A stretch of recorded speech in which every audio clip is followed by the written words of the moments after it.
Norman Doidge. He quotes the discovery, brain-derived neurotrophic factor. Fasting. Yesterday, I had breakfast like a king. I had lunch like a queen. And I didn't eat again till the next day. Is fasting only necessary for religious people, or does it have some sort of health benefits? Many people ask this question, and the incorrect practice of fasting can harm some. So, is fasting good or bad? The thing is, fasting itself is not a bad practice, but how you do it impacts your health. Stay until the end of the video to see how Barbara O'Neill reveals the 5 common mistakes people make during fasting and how you can overcome them. Mistake number 1. Breaking the fast with the wrong foods. Fasting is an ancient practice that has been around for a couple of thousand years, and it is said that it helps your body both physically and spiritually. You don't need to be a religious person to fast, but it is something that will help your body. People all around the world want to participate in this unique practice, but unfortunately, they have no idea how to do so and end up hurting themselves. The most common mistake is breaking a fast with the wrong foods. This mistake can lead to serious health conditions, which speaks volumes about the importance of mindful eating during periods of fasting. The thing is that after a period of fasting, your digestive system is in a very sensitive state, and munching on unhealthy or difficult to digest foods can result in digestive problems, nutrient imbalances, and reduced efficacy of the fasting benefits. Barbara O'Neill explains just how important a healthy liver is, and that every cell in the body needs to be nutritionally satisfied during and after fasting, so that it can be effective in detoxification and in preventing illness. Because if you do go on a fast, to bring about healing in the body, it's very important that you nutritionally support your liver.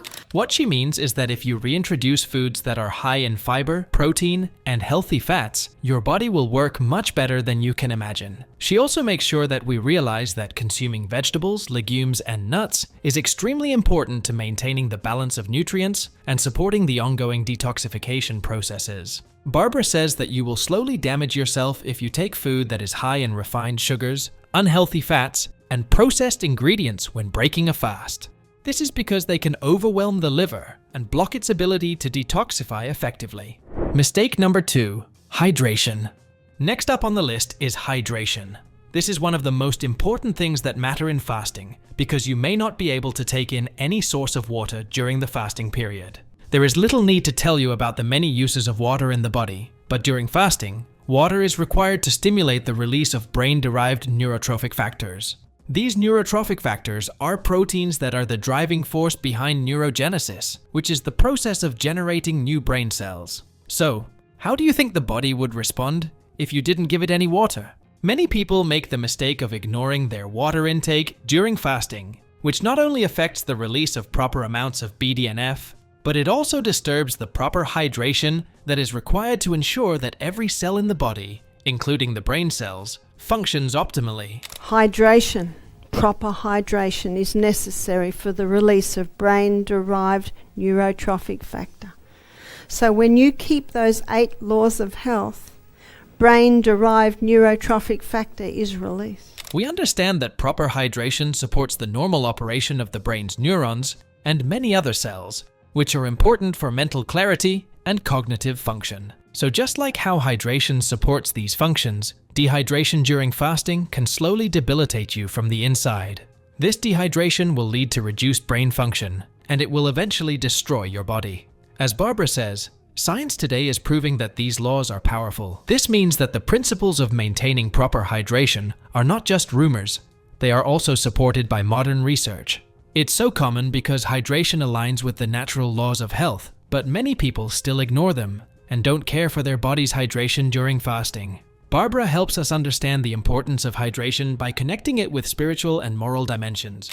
Transgression of physical law is transgression of the moral law, because God is as truly the author of the physical law as he is of the moral. You should also know that maintaining hydration helps prevent many health issues. So dehydration during fasting can lead to fatigue, poor concentration, and other weaknesses. Every nerve, every muscle, every faculty, every brain cell. Mistake number 3. Fasting duration. We see in times past there are some writers that have advocated long fasts. Today it is not really safe. We are exposed to more fat-soluble toxins than any generation that has ever lived on planet Earth. I often say we're exposed to 30,000 new chemicals every year, but I was reading an article recently, 100,000 new chemicals every year. So just ensure that your washing detergent, the food that you're eating, it can come in so many ways. Please investigate so that you don't have any more exposure to those chemicals. It's a fact that when people start fasting, they are severely misguided and ill-informed. They have no idea how long they should fast. So many people don't know about these facts, and in the end, they hurt themselves. Barbara tries to help the people by telling them the most efficient fasting duration that helps them to stay healthy and benefit from it in many ways. We can see how she advocates her special fasting duration, an 18-hour fast that one can keep within 24 hours. This practice has been proven by science, but it is also inspired by the writings of Ellen White, who advocated a simple yet effective eating pattern, which is to eat breakfast like a king, lunch like a queen, and tea like a pauper. This method is so effective that when Barbara was asked how she fasts, she explained it in detail. For myself, I have breakfast at 7 o'clock like a king. I have lunch at usually about 1:30 like a queen. And often I do not eat again till breakfast the next day. That's an 18-hour fast, and that is such an easy fast. She takes her last meal in the early afternoon and then stops. She does not eat again until breakfast the next day. This allows her body enough time to rest and detoxify what she has eaten in the afternoon. She explains that fasting duration is a very important factor in all of this, but many people ignore it. So what happens when you neglect the most important function of your body? You end up hurting yourself. When you would be the hungriest, what would you be doing? Sleeping. She means that you just need to time the fast to overlap with sleep. If you are successful in doing this, you will overcome the most challenging part of fasting and make it easier to manage. Because when you would be the hungriest, what are you doing? Sleeping.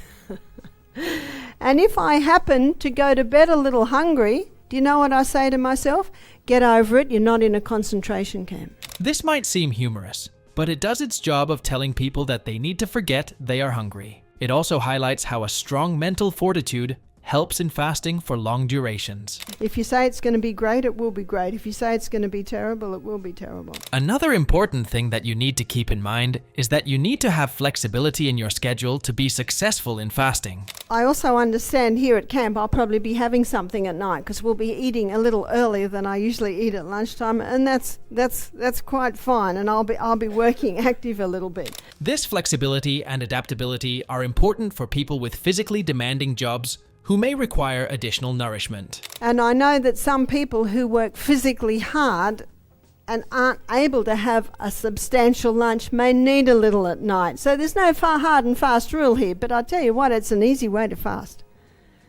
Is to have breakfast like a king, lunch like a queen, and not eat again till the next breakfast. So that's an easy way to fast. By following this long duration fast, you will start to realize the changes your body is making. Barbara explains how the detoxifying effects of fasting start to take effect when you get the hang of it.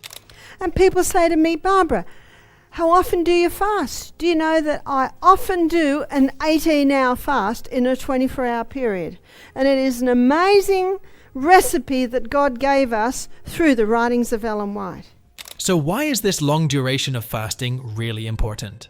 Barbara explains it by telling us that we are living on a very polluted and unhealthy planet nowadays, and we need to start taking care of our bodies the old-fashioned way so that we can cleanse all the impurities out of the body. Because we do not live on a very healthy planet, do we? And is it going to get better?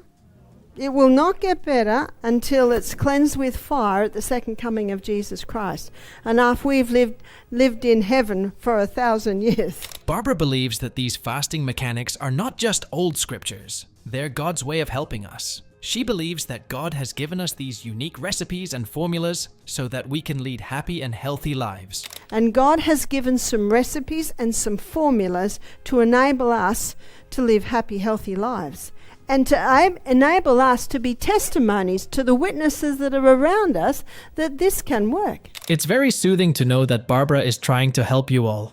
She tells us that we need to have discipline and start fasting for days and weeks. because we have been exposed to the unnatural and toxic chemicals of this world for far too long. Fasting for a couple of days a week, especially if you've been exposed. What are some of the environmental poisons? Chemicals? And they can come in many ways. Be careful what you're washing your hair with, your clothes with, what you're cleaning your teeth with. Mistake number 4. Overeating after fasting windows. Fasting has been practiced for centuries for various health and spiritual benefits, but it's been equally long since people started binge eating in the post-fasting windows. They end up taking way more food than their body can handle, and then spend the rest of the fasting time in pain or just lying on the bed. Even today, you can see that when people are about to fast, they eat so much food that sometimes, instead of losing weight, they end up gaining some more. This also happens because they refuse to do any work, so that they won't feel tired, which is the opposite of the idea of fasting. We need to make people understand that when they are fasting, they need to eat food in moderation. It's not just binge eating that's a problem. The problem also lies with people's inability to consume a balanced diet during fasting. They will just eat anything that has been given to them and completely disregard the food groups. Barbara says that fasting helps with detoxification, but only when you consume nutrient-dense foods during the fasting period. According to her, because remember, it's amino acids that's required to join together and to convert it to a water-soluble state. So by saying this, she tells us how much balanced nutrition is important in maintaining health and supporting detoxification. Barbara has given another option to the people if they find the 18-hour fasting to be too difficult. She recommends splitting meals into 2 during the day. This is to avoid the excessive release of fat-soluble toxins. And she even warns us. They have to be very, very cautious, because too much fasting, what's going to be released? Too many of these. Far better, and all the experts agree on this today, to just do 2 days. Her comments targeted individuals who are exposed to high levels of environmental poisons, like cleaners, hairdressers, painters, or farmers. So this moderated fasting is better for the previously mentioned types of people, as moderation is key to a safe and effective fasting routine. During post-fasting, the urge to overeat can be very strong, but we must resist this impulse. Overeating after fasting will not only end up negating the benefits of fasting, but it will also potentially harm the body. So we need to abide by the guidelines of eating, which is to... Now, I also understand here at camp I'll probably be having something at night, because we'll be eating a little earlier than I usually eat at lunchtime, and that's quite fine, and I'll be working active a little bit. This approach helps in maintaining a balanced diet without overloading the digestive system, which has been resting thanks to fasting. So, to reap the maximum benefits of fasting, it's very important not to overeat. You can do this by starting with light, easily digestible meals, such as soups, salads, and smoothies. Then, you can help the digestive system adjust by including a balance of proteins, fats, and carbohydrates to ensure that the body receives the required nutrients without being overwhelmed. Mistake number 5. Ignoring your body during fasting. Finally, at the top of the list of mistakes that people make during fasting is none other than the mistake of ignorance. It is not necessarily that people don't know. Sometimes, people choose to ignore their body's signals. They think that it is just part of the process and that their body is changing through fasting. But no, sometimes the body is just begging them for help. Under the process of fasting, the body undergoes many physiological changes. One of the most notable changes in your body during fasting is the release of brain-derived neurotrophic factors. This discovery was made in 1998, and it was groundbreaking because it showed that new brain cells could develop under the right conditions even after brain cells had died. And the reason why it made people go crazy over it was because it was previously thought to be impossible. And what they are showing is that after not eating for, I think it's 24 hours, so not eating for 24 hours, the brain releases a protein called brain-derived neurotrophic factor. Barbara explains more about this, saying that fasting stimulates the brain, and the protein that is formed helps clear environmental poisons from fat stores and supports brain health by encouraging neurogenesis. God is so merciful that He gave us brain-derived neurotrophic factor that can stimulate neurogenesis. She wants us to approach fasting very carefully so that we stay healthy and don't end up sicker than we started. We need to follow the signs that our body is providing us. So what should you do when your body can't handle extended fasting? You should fast for a shorter duration, as mentioned earlier. Misconceptions about dirty fasting. We mentioned above the mistakes people make during the fasting process, but there is something else that you need to know. Some misconceptions cause people to fast wrongly. The biggest misconception is about dirty fasting. Dirty fasting means consuming non-caloric or low-calorie substances while fasting. This sounds harmless, but it often leads to confusion and mistakes. There are many common misconceptions that dirty fasting is the same as clean fasting, which is completely wrong. This is because consuming even small amounts of calories can disrupt the metabolic benefits of fasting, like autophagy and improved insulin sensitivity. There's another misconception that any type of caloric intake is acceptable during dirty fasting. But in reality, the type and amount of calories consumed can greatly affect the fasting results. For example, if you consume a high sugar or high fat snack, it can spike insulin levels and destroy the benefits of fasting. People only see the possible positive outcomes, but they forget to note how severe the hunger pangs and cravings are. This makes it harder for some people to stick to fasting in the long term. Thanks for watching. Which mistake surprised you the most? Let us know in the comments below.